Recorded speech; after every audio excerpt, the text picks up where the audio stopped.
Olá, eu me chamo Jair Batista, sou pastor, trabalho com casais e eu estou aqui justamente para falar sobre esse assunto, casamento. Eu vejo pessoas estudando, eu vejo pessoas fazendo muitos esforços para adquirir um diploma, uma carteira de habilitação, um certificado de médico, de advogado, faz a prova da OAB, mas eu nunca vi ninguém estudar sobre o que significa casamento. Porque casamento é a segunda decisão mais importante que um ser humano pode tomar. E algumas perguntas você deve fazer antes de você entrar nessa instituição chamada casamento, porque é uma instituição criada por Deus. Então você precisa se perguntar o que é um casamento. Eu posso me casar quantas vezes? Por que eu vou me casar? Então eu queria fazer uma live voltada a isso, porque eu cometi muitos erros na minha vida. Eu troquei o sucesso de casa pelo sucesso fora. Eu fui um sucesso fora. Eu consegui diplomas, aplausos, um bom salário, mas em troca de tudo isso eu perdi minha casa e minha família. E pela graça de Deus eu recuperei tudo de volta. Mas me custou muito choro, muito sofrimento, não só a mim, mas toda a minha família. Por isso que eu quero tratar algumas perguntas, porque a graça de Deus me levou a entender o que significa casamento. E eu gostaria muito, estou com a minha Bíblia online aberta aqui, eu gostaria muito de estudar com vocês algumas perguntas do casamento, alguns textos da Bíblia, para que você possa aprender com o erro de outros. Porque pessoas inteligentes vê outros errando, aprende com os erros deles. Então você pode ser uma pessoa sábia, você vai aprender com o erro dos outros. Não necessariamente você também tem que errar. Então, por isso que a Bíblia diz, olha para a formiga e você sabe, ou seja, olha para outro, vê onde ele acerta e procura repetir isso também, tá bom? Então aqui em Gênesis capítulo 2, versículo 8, a Bíblia diz assim, e plantou o Senhor Deus um jardim no Éden, do lado oriental, e pôs ali o homem que tinha formado. Deus colocou o homem ali, o homem que Deus tinha formado, e Deus vai criar para esse homem uma esposa, tá? Se você é casado, se você está para casar, se você tem planos em casar, eu gostaria de fazer algumas perguntas para você. Aliás, eu gostaria que você fizesse para você mesmo, tá? Perguntas tudo relacionado ao no casamento. Uma primeira pergunta, se você é casado, por que você se casou? Por que você se casou? Qual foi o maior objetivo para você se casar? Porque quem não sabe aonde quer chegar, qualquer caminho serve. Você tem que ter um motivo. Se você não souber, você vai ter sérios problemas na sua vida. Uma professora perguntou uma vez para uma criança, falou assim, alguém sabe onde fica o inferno? Um garoto levantou a mão e falou assim, lá em casa. Meus pais vivem brigando, todo dia tem briga dentro de casa. E isso chamou a atenção da sala inteira. Então algumas pessoas se casam para sair da sua própria casa, para se ver livre dos pais. Se casam porque quer sair do controle familiar, aonde ela tem que se submeter a algumas ordens. Outros se casam porque quer resolver um problema sexual, quer casar para fazer sexo. Então, muitas pessoas casam com a motivação errada, faz o certo com a motivação errada. Uns casam porque vê outros se casando. Ah, fulana casou, Beltrano casou, eu quero me casar também. Porque eu não quero ficar pra titia, não quero ficar pra titio, eu tenho medo da solidão. Então tem muita gente que casa desse jeito, buscando algo no outro para suprir algo que você mesmo não tem. Às vezes você procura na sua esposa uma empregada de luxo, achando que ela vai ter que lavar, passar, cozinhar, fazer tudo que você precisa. Então algumas pessoas acabam buscando até um Messias no outro, né? Vou me casar porque com a pessoa que eu me caso eu vou resolver os meus problemas, que causa muita tristeza no meu coração. Alguns se casam para ter filhos, né? Então enche a casa de filhos para suprir uma carência. Eu conheço uma mulher que a mãe dela morreu e toda a sua família morreu da parte da mãe e ela não conhece o pai e ela não tem um primo, ela não tem uma irmã, ela não tem um irmão, ela não tem parente nenhum da parte dela e ela encheu a casa dela de filhos. Hoje sobrecarrega a vida do marido e hoje ela vive à base de remédios depressivos. Por quê? Porque ela quis suprir um buraco, uma carência na vida dos filhos. Então ela não se fez essa pergunta, por que que ela se casou? Porque tem uma frustração dentro dela. Então às vezes a pessoa faz algo, casa por motivos errados, casa por motivos financeiros, às vezes vê no outro uma oportunidade de ter um pé de meia, né? De ter um ganha-pão. Então não sabe nem porque está casando. E eu vou dizer uma coisa para você, se você não souber responder uma pergunta tão simples, por que que você se casou, o seu casamento não tem nenhuma expectativa de dias melhores. E se você que não casou não souber responder essa pergunta, você também não vai ter. Então é muito importante que essas perguntas sejam feitas.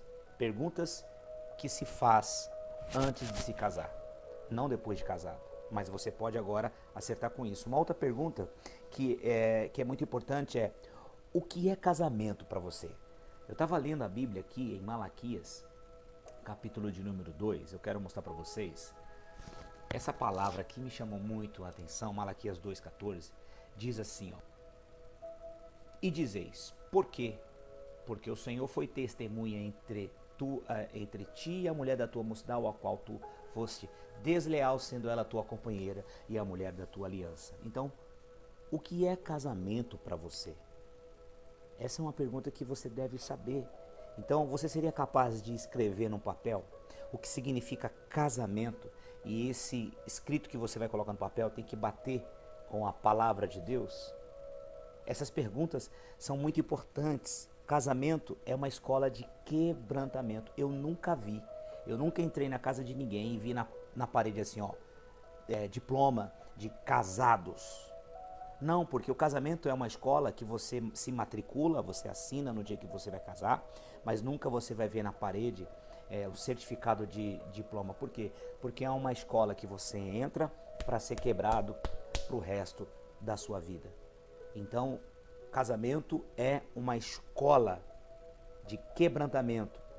É, na minha opinião, um dos maiores milagres que Deus pode fazer. Porque casar não é difícil. Agora, permanecer casado e feliz é o desafio. E essas perguntas que eu estou te fazendo, elas devem ter resposta.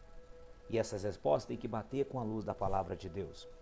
Então, para permanecer casado, porque casar é fácil, é só ir no cartório e assinar um papel.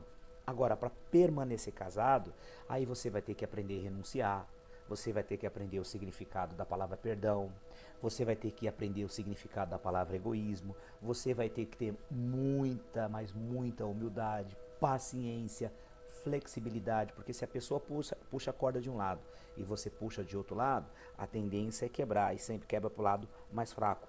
Por isso que existe muitos divórcios no mundo. Muitos divórcios no planeta inteiro.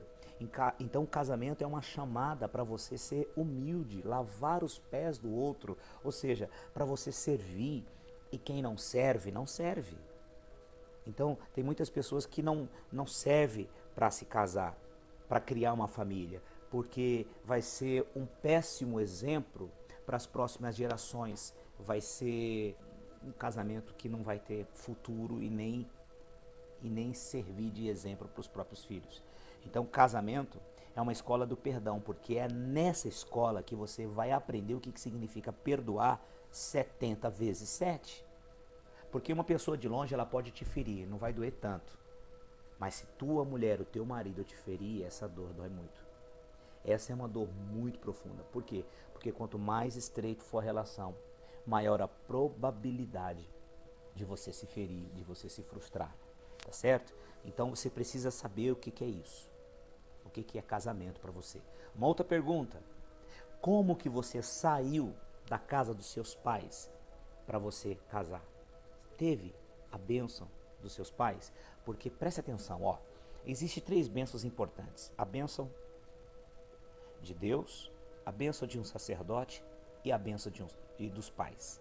Só que a bênção dos pais vem antes da bênção de sacerdote e a bênção de Deus, porque nem Deus e nem o sacerdote pode abençoar aquilo que não tem a bênção dos pais.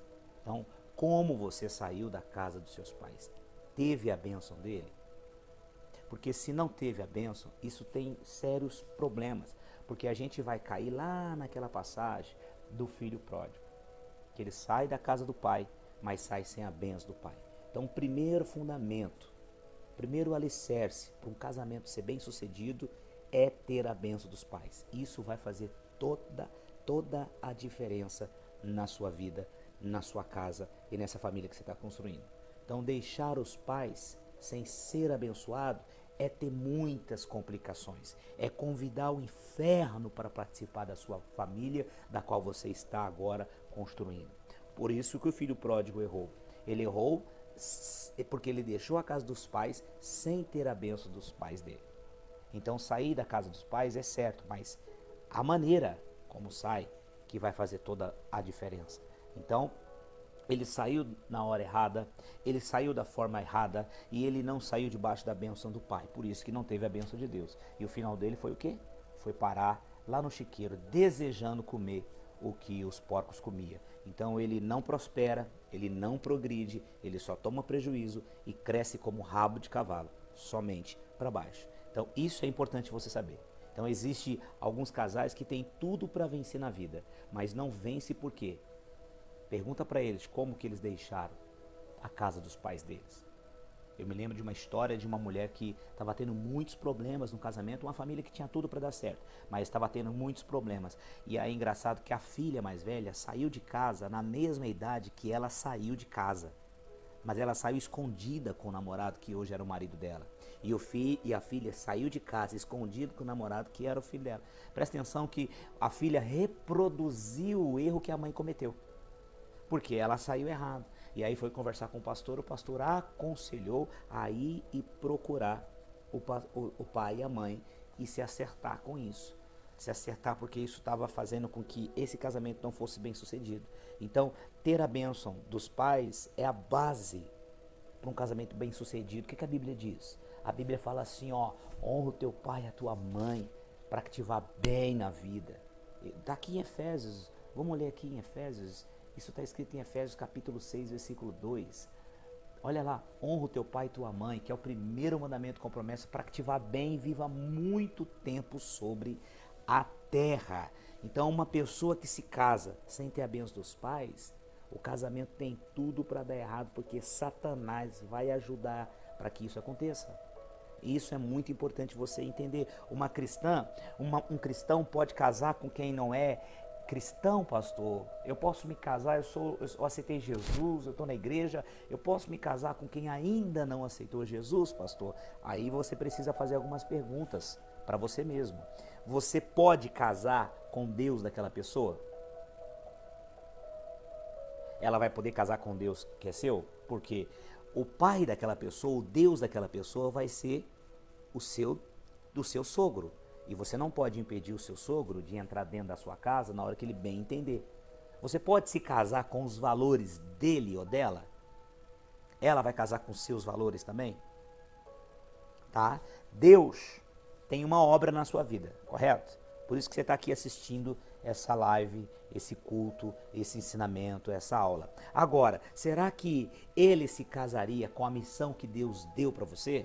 Será que ela tem coragem de se casar com a missão que Deus deu? Porque eu já vi muita gente, olha só, se você está numa mesa e uma pessoa está embaixo, qual é mais fácil? Você puxar ela para cima da mesa ou ela tirar você da mesa? A lei da gravidade está a favor dela, o mundo está a favor da pessoa lá no mundo.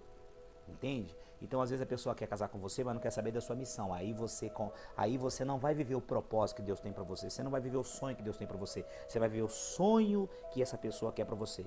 Então um casamento que não tem a bênção dos pais pode ter o mesmo fim que o filho pródigo, parar no meio dos porcos. E como um pai ou um pastor pode abençoar aquilo que Deus não abençoa?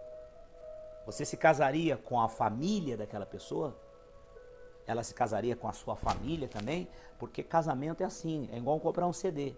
Né? Na época que vendia CD, você compra um CD por causa de uma música, mas você tem que levar o pacote inteiro. Família de cônjuge é assim, e você precisa entender isso. Você tem que saber aonde você está entrando, porque senão você vai ter sérios problemas. Então isso é importante, essa pergunta é importante você responder para você mesmo, antes de você tomar a decisão de casar. Então o tempo não pode apagar pecados que a gente comete lá fora. É preciso voltar e acertar. Foi isso que aquela mulher fez. Ela procurou a mãe, o pai, pediu perdão por ter saído da casa dela há 20 e tantos anos atrás, sem ter a bênção dos pais. Só que o pai dela já estava morto. Ela teve que pedir a bênção para a mãe dela, porque ela saiu de casa, mas da maneira errada.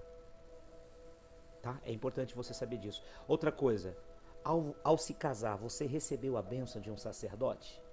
Porque aqui em Hebreus, a Bíblia fala em capítulo Hebreus, essa carta aqui aos Hebreus, ela é poderosa. Capítulo 13, versículo 17, diz assim a palavra do Senhor, ó: obedecei aos vossos pastores, sujeitai-vos, pois, a eles, porque eles velam pela sua alma, como aqueles que hão de dar conta dela, para que faça com alegria, não gemendo, porque isso não vos será útil. Então, você tem a bênção do sacerdote, porque eu não conheço ninguém que caminha seguro sem ter a bênção do sacerdote. É preciso você ter na sua vida alguém que fale com você. O meu casamento, quando eu casei no ano de 2001, meu casamento acabou. Por quê? Porque eu não tinha um sacerdote que nos acompanhasse. Nós vínhamos, eu e minha esposa, viemos de lares totalmente destruídos, desfigurados, sem uma presença paterna. Tá? A minha mãe é uma mãe solteira, minha sogra foi sempre sozinha que criou os filhos dela. Então nós viemos de um lar totalmente desfigurado, e minha esposa, por ter sido criada sem uma presença paterna, porque o pai estava ausente, ela se tornou muito independente, muito insubmissa, e nós tivemos muito problema ao ponto de nós nos separarmos no papel, eu com uma outra pessoa, ela com uma outra pessoa, e nossa filha no meio do fogo cruzado. Foi pela graça de Deus que nós reatamos o nosso casamento e hoje trabalhamos com casais para abençoar, para ensinar essas pessoas. Mas o grave erro que eu cometi foi não ter um sacerdote que falasse comigo. Porque eu aprendi que todas as vezes que Deus levanta uma pessoa com propósito, Deus levanta um sacerdote para destrancar na vida daquela pessoa todo o propósito que Deus tem, destravar. Então você precisa de um sacerdote que você vai estar debaixo da cobertura dele ou dela, que vai te alimentar, que vai te suprir, que vai te ensinar princípios da palavra de Deus, que vai nortear o seu casamento. E isso é fundamental, isso é importantíssimo. Tem que ter alguém. Eu costumo dizer que uma vida que não é supervisionada será vivida de modo irresponsável. Você precisa ter alguém para prestar conta a Deus, porque o único homem na Bíblia que não prestou conta para ninguém, que sempre andou sozinho, ele destruiu a vida dele, destruiu a vida do povo de Deus e destruiu o propósito, o sonho de Deus para ele. Foi Sansão. Você nunca vai ver ninguém falando nada na vida de Sansão. Não tem pastor, não tem um sacerdote, não ouve os pais, não quer saber de Deus, não quer saber de nada. Ele é o tipo do cara que só vai buscar Deus quando precisa. Então você precisa ter um sacerdote que alimente você, que fale no teu coração, que ensine, que te instrua, que te dê norte, que te dê palavra e que tenha. Agora, siga alguém que tenha realmente o que te dá. Porque Jesus falou para os discípulos, vão entrar lá na cidade, vão encontrar um homem com um cântaro cheio de água, aonde ele pousar, pouse vós também, segue ele. O cântaro de água aponta para a palavra, o cântaro estava cheio, tá? Não estava vazio, e naquela época quem tirava água não era homem, era mulher. Então Jesus está dizendo que se você vai seguir alguém que vai te alimentar, esse alguém tem que estar cheio de água, cheio da palavra. Seguir pessoas vazias da Bíblia, não, você não deve abrir o seu coração para quem não abre a Bíblia, você não deve ouvir quem não ouve a Deus. Isso é importantíssimo você saber. Isso é um princípio fundamental. Não siga quem está vazio, não siga quem não tem nada para dar para você. Siga alguém que tenha realmente conteúdo. Quando abre a boca, mexe com o seu coração. Olha o que aqueles discípulos de Emaú falaram. Falou assim, por acaso quando ele abria a boca e pregava para nós, não ardia em nós o nosso coração? É isso que tem que acontecer, o teu coração tem que arder quando aquele profeta abrir a boca e começar a falar de Jesus na sua vida. É importante você saber disso. E para terminar, no casamento, na área sexual, alguma coisa que te envergonhe, há um trauma, há um bloqueio, há um abuso, você precisa se abrir. Porque isso é importante você fazer. Antes de você casar, você precisa se abrir. Falar para a pessoa, falar, olha, aconteceu um abuso. Olha, eu não sou mais virgem. Olha, aconteceu um trauma na minha vida. Olha, aconteceu isso. Tem que falar, não pode entrar no casamento sem falar o que aconteceu. Se existiu um abuso, se existiu um adultério, se existiu alguma coisa, precisa declarar. Provérbios 28:3 diz, aquele que encobre os seus pecados nunca vai prosperar. mas aquele que confessa e deixa alcança a misericórdia. Então o sexo no casamento é como beber água de uma fonte de água cristalina 100% potável. Agora o sexo fora do casamento é como beber água do rio Tietê. Consegue entender a diferença de uma coisa para outra? Contamina, rouba a bênção de Deus. Então é importante. Então a única razão porque Davi não morreu foi exatamente porque o arrependimento dele foi muito mais escandaloso do que o pecado que ele cometeu, porque ele se arrependeu absurdamente, saiu lá na Gazeta de Jerusalém, todo mundo ficou sabendo do arrependimento de Davi, mas nem todo ficou sabendo do pecado. Por quê? Porque o arrependimento foi muito mais escandaloso, e por isso que ele não morreu, porque naquela época o adultério levava à morte, a consequência disso era a morte. Então, como Deus é um pai e ele quer que você fale, porque olha, a Bíblia diz assim: o que semeia na carne, colhe na carne. O que o homem plantar, o homem vai colher. Então, se tem alguma coisa, fale. Uma vez Jesus falou assim pro Pedro: Pedro, pega a tua vara, vai lá no mar lá e pega o primeiro peixe que sair, abre a boca dele, tem uma moeda, paga o teu imposto e o meu. Mas Jesus, primeiro, Judas estava aqui com a salva, Jesus tinha dinheiro na salva, Jesus não estava preocupado em pagar um imposto, Jesus não estava preocupado com dinheiro, Jesus tinha dinheiro, Jesus estava preocupado com aquele peixe que ia morrer engasgado. E se Jesus estava preocupado com o peixe, ele se preocupa com você, que tem algo entalado que você precisa desabafar, você precisa falar, conversar, porque ninguém vence sozinho. As pessoas precisam de Deus, mas as pessoas precisam de pessoas. A Bíblia diz assim: se eu confessar os meus pecados a Deus, Ele me perdoa. Mas se eu confessar meus pecados para outra pessoa, a Bíblia diz: ó, isso me sara, porque a oração feita por um justo pode muito em seus efeitos. E a Bíblia diz: orai um pelos outros para que sareis. Então, às vezes, você precisa desabafar um trauma, um abuso, um pecado, algo que você cometeu, que você pode ter vergonha. Mas olha só, o retrovisor é menor do que o para-brisa, porque o passado serve de referência, mas não serve de futuro, não serve de direção. Então, você tem que olhar para o passado, bem pequeno, vai servir de referência. E você pode aprender com os erros que você cometeu lá atrás para evitar eles lá na frente. Você pode usar os seus erros para que outros não cometam o mesmo erro.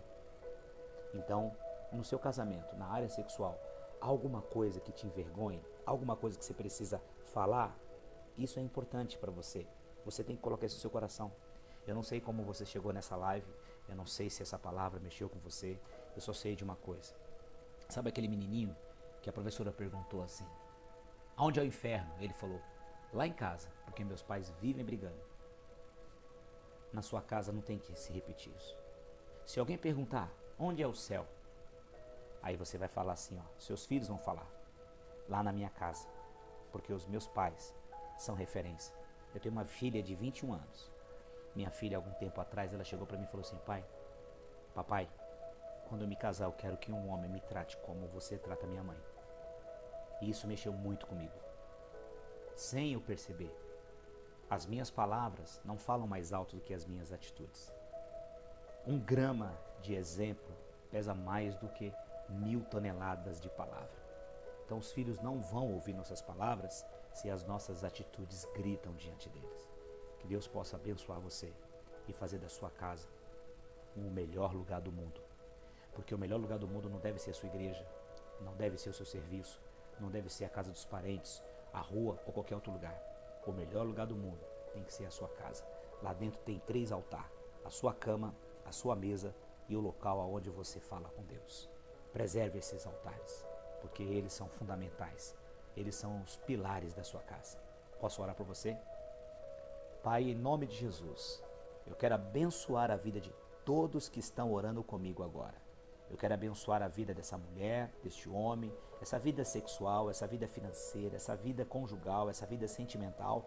Um casamento talvez que está diante de nós aqui, Pai, sem nenhuma expectativa de melhora, sem nenhuma expectativa de mudança. Pai, não há pau que nasce torto que o Senhor não possa transformá-lo.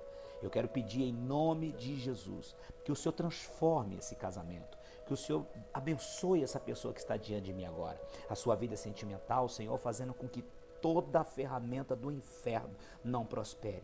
Ó Deus dos céus e da terra, idealizador do casamento, Abençoe essa mulher e esse homem que está diante de mim agora. Essa pessoa que está com lágrimas orando. Essa pessoa que está com o coração dilatado recebendo essa palavra. Senhor, que a vida mude para ela agora. Que o seu poder entre em ação, que o Senhor frustre os planos do diabo. Meu Pai, que toda a maldição que acompanha, que toda a ferramenta do inferno seja frustrada e que seja lançada por terra e que haja cura nas emoções, nos sentimentos e que todos os bloqueios, todos os obstáculos sejam arrancados pela tua graça. Ensina essa pessoa, dá sabedoria, a sabedoria que vem do alto, para ensinar, para edificar, para construir e recomeçar se for necessário. Senhor, dá graça, faça com que esse casal se apaixone de novo, livre, Senhor, da mulher adúltera, do homem adúltero, da prostituição, da pornografia e de todo mal que possa acompanhar essas vidas. Eu oro e abençoo todos que oram comigo no nome de Jesus de Nazaré. Amém e amém. Olha só, aqui nas redes sociais você vai encontrar muito conteúdo, tá bom? Eu me chamo Jair Batista, nas redes sociais você vai me encontrar como Pastor Jair Batista, Facebook, Instagram e YouTube. Você vai encontrar lá muito conteúdo bíblico totalmente gratuito que pode abençoar você. Eu faço parte da equipe do pastor Eduardo Reis e trabalho com mentoria de casais. Que você seja muito abençoado e que o seu casamento seja vitrine para as próximas gerações. Valeu, até a próxima, tchau!